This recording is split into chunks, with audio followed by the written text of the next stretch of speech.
আসসালামু আলাইকুম প্রিয় শিক্ষার্থীরা, আজকে তোমাদের একটি গুরুত্বপূর্ণ বিষয় আমি তোমাদেরকে শেখাবো। আশা করি তোমাদের লাভ হবে।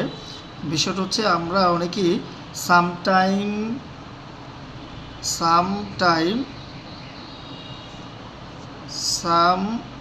সামটাইম এখানে কিন্তু স্পেস আছে। সাম একটা শব্দ, টাইম একটা শব্দ আলাদা।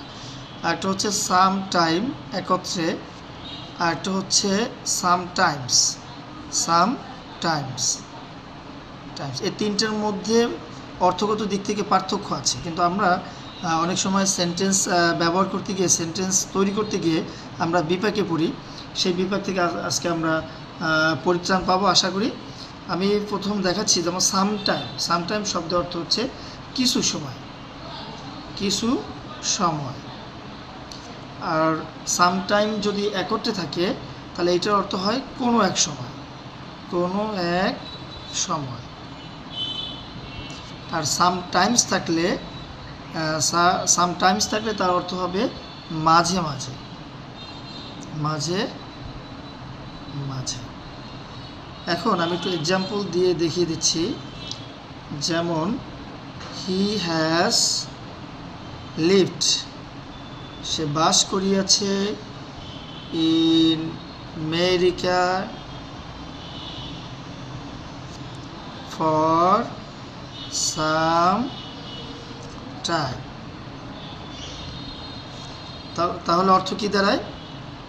সে বাস করিয়াছে আমেরিকায় ফর সাম টাইম, কিছু সময়ের জন্য সে আমেরিকা বাস করিয়াছে। এখন এখানে সাম টাইম অর্থ কিন্তু কিছু সময় অর্থে ব্যবহৃত হয়েছে।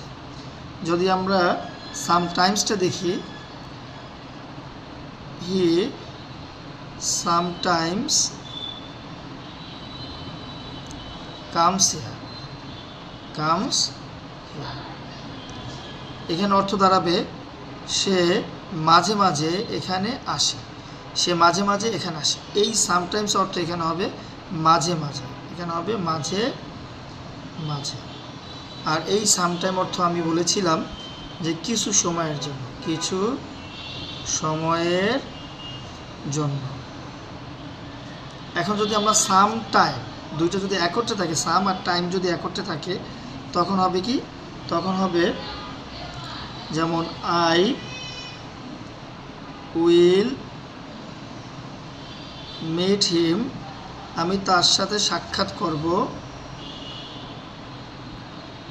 Some time.